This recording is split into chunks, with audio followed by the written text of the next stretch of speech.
Hello my dear students, now we are having next question, that is question number 7। है ना, हम यहाँ पर सेवंथ क्वेश्चन देख रहे हैं, सेकंड सेक्शन का सेवंथ क्वेश्चन। यहाँ पर सेकंड सेक्शन मतलब कि मल्टीपल करेक्ट, है ना। तो यहाँ जो हमारे पास चार ऑप्शन है, इसमें मल्टीपल करेक्ट ऑप्शन हो सकते हैं। क्वेश्चन में यहाँ पर गिवन है, a glass beaker has solid plane convex base of refractive index 1.6 as shown in figure. Okay, जैसा यहाँ पर हमको दिख रहा है उसका कॉन्वेक्स शेप है।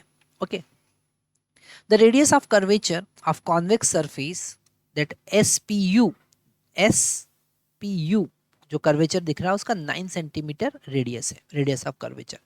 while the plane surface STU act as a mirror, mirror की तरह वो एक्ट कर रहा है। मतलब ये जो नीचे बेस हमको दिख रहा है ये एक मिरर है। ओके, इसी कॉन्सेप्ट को हमको आगे यूज करना रहेगा। This beaker is filled with the liquid of refractive index N up to the level QPR. Okay, if the image a point A O, object O at height H OT, okay, and the figure is formed onto itself, then which of the following options correct? Okay, अगर image इसके ऊपर ही बने तो ये जो combination है, यहाँ पर दो लेंस का कॉम्बिनेशन है। ठीक है, एक ऊपर वाला लेंस हमको दिख रहा है, ये ऊपर वाला लेंस एक कॉन्केव लेंस की तरह बिहेव करेगा। ओके, और नीचे वाला जो लेंस है जो एक कॉन्वेक्स प्लेनो कॉन्वेक्स लेंस की तरह बिहेव करेगा। और यहाँ पर अगर ये ऑब्जेक्ट का इमेज वहीं पर बन रहा है, इसका मतलब क्लियर क्लियर है कि जो रेज है वो इस प्लेन मिरर पर नॉर्मली इंसिडेंट हो रही होगी। ओके, नॉर्मली इंसिडेंट हो रही होगी मतलब कि इन दोनों के कॉम्बिनेशन से जो जो लेंस बनेगा, जो लेंस बनेगा उसका, उसके बाद रिफ्रैक्शन के बाद में रेज कैसी हो जाना चाहिए, इसके ऊपर परपेंडिकुलर होना चाहिए। मतलब उसके बाद में पैरेलल हो जाना चाहिए, parallel to the principal axis हो जाना चाहिए। मतलब एच का वैल्यू जो है वो इक्विवेलेंट फोकल लेंथ के बराबर होगी। यहाँ पर हमारे पास में दो लेंस है।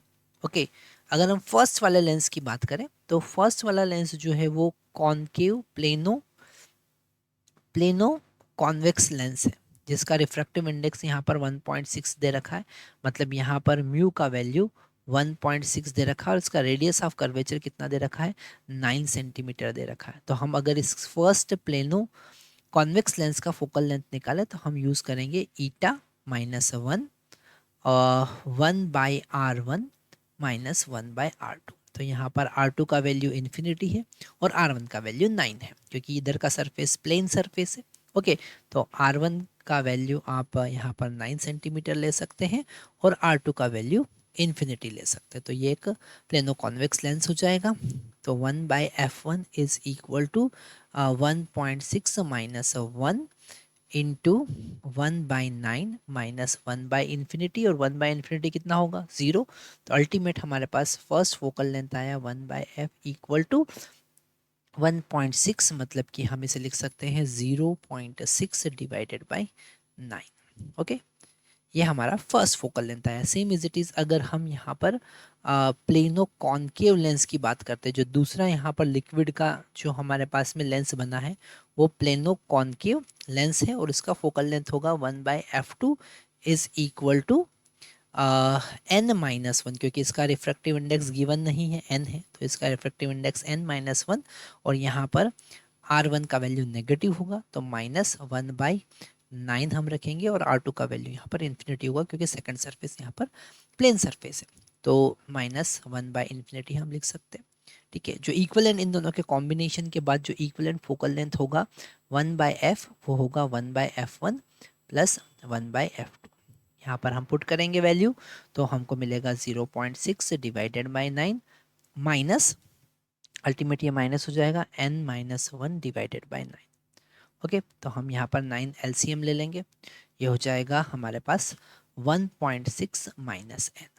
ठीक है, तो जो इफेक्टिव फोकल लेंथ होगा हमारा दोनों के कॉम्बिनेशन से, वो effective focal length f equal to, यहाँ पर हमारे पास कितना आया, f इक्वल टू हमारे पास आया 1.6 -n divided by, sorry it will be 9, opposite होगा ना, इसका इन्वर्स होगा, सो 9 डिवाइडेड बाई 1.6 -n। ठीक है। अब यहाँ पर हमारे पास अलग अलग n का वैल्यू है, h का वैल्यू हमको पुट करके यहाँ पर देखना पड़ेगा। तो अगर हम ए ऑप्शन के लिए जाते हैं, तो n का वैल्यू हमको पुट करना है कितना, 1.42। तो हम वहाँ पर फोकल लेंथ फाइंड करेंगे 9 डिवाइडेड बाई 1.6 माइनस 1.42। ओके, तो ये हो जाएगा 9 डिवाइडेड बाई 0.18। ओके, मतलब कि 900 डिवाइडेड बाई 18। ओके, मतलब कि 100/2 मतलब 50 सेंटीमीटर। तो डेफिनेटली यहाँ पर n का वैल्यू 1.42 पुट करने के बाद 50 सेंटीमीटर आता है, मतलब ये करेक्ट ऑप्शन है। ओके, अगर हम b की बात करें तो यहाँ पर n का वैल्यू हम 1.35 पुट करेंगे, तो h that is equal to f। Okay, वो कितना होगा, यहाँ पर h का वैल्यू f के बराबर क्यों है, क्योंकि रिफ्रैक्शन के बाद में ये parallel to the principal axis हो जाना चाहिए, मतलब h इक्वल टू एफ पे रखेंगे तब जाके प्लेन सरफेस पर वो नॉर्मली इंसिडेंट होगा और रिफ्लेक्ट बैक हो जाएगा। तो h इक्वल टू 9 डिवाइडेड बाय 1.6 माइनस, हम बी ऑप्शन के लिए यहाँ पर चेक कर रहे हैं। Okay, 1.6 minus 1.45। तो अगर हम इसे यहाँ कैंसिल करेंगे, सॉरी इट इज़ 1.35, कैंसिल करेंगे, सब्ट्रैक्ट करेंगे तो यहाँ पर मिलेगा 0 minus 5 that is equal to 5 and 5 minus 2 so 0.65। तो हमको यहाँ पर अगर हम कैलकुलेट करेंगे तो 36 सेंटीमीटर मिलने वाला है, मतलब कि बी ऑप्शन हमारा करेक्ट होगा। सेम इज इट इज़ अगर हम सी के लिए चेक करते हैं तो सी में आपको एन का वैल्यू कितना पुट करना है, एन का वैल्यू आपको 1.45 पुट करना है। तो एच का वैल्यू अगर हम देखें तो 9 डिवाइडेड बाई 0.15 आएगा, जो कि 60 सेंटीमीटर होता है। ओके, मतलब कि सी वाला ऑप्शन यहाँ पर गलत है। Same is it is D वाला ऑप्शन भी गलत होगा, क्योंकि अगर आप 1.48 पुट करेंगे तो 85 वहाँ पर नहीं है। मतलब अगर इस ऑप्शन में दो ही करेक्ट ऑप्शन है, तो यहाँ पर हमारा सेक्शन 3 जो है, सॉरी सेक्शन 2 जो है वो कंप्लीट होता है, जिसमें 3 क्वेश्चन है और तीनों क्वेश्चन हमने यहाँ पर करेक्टली सॉल्व कर लिए। तो आप देख सकते हैं कि यहाँ पर वेव के कॉन्सेप्ट भी जेईई एडवांस में पूछे गए हैं, यहाँ पर रिफ्रैक्शन से रिलेटेड, लेंस कॉम्बिनेशन से रिलेटेड, और एक कॉन्सेप्ट जो कि बहुत इंपॉर्टेंट है कि अगर आपको पाथ को रिट्रेस करना है तो प्लेन सरफेस पर नॉर्मली इंसिडेंट होना चाहिए। ठीक है, अगर वो कर्व्ड सरफेस होती प्लेन सरफेस की जगह, कर्व्ड मिरर होता, तो फिर वो सेंटर ऑफ कर्वेचर से पास होना चाहिए था। तो ये सारे केसेस छोटे छोटे कॉन्सेप्ट की हेल्प से आप बहुत बहुत इजीली सारे क्वेश्चन सॉल्व कर सकते हैं। हमारे बेसिक कॉन्सेप्ट सारे क्लियर होना चाहिए, तो एडवांस के पेपर में भी बेसिक कॉन्सेप्ट ही हमारी हेल्प करते हैं। नेक्स्ट हम सेक्शन 3 पे जाएंगे।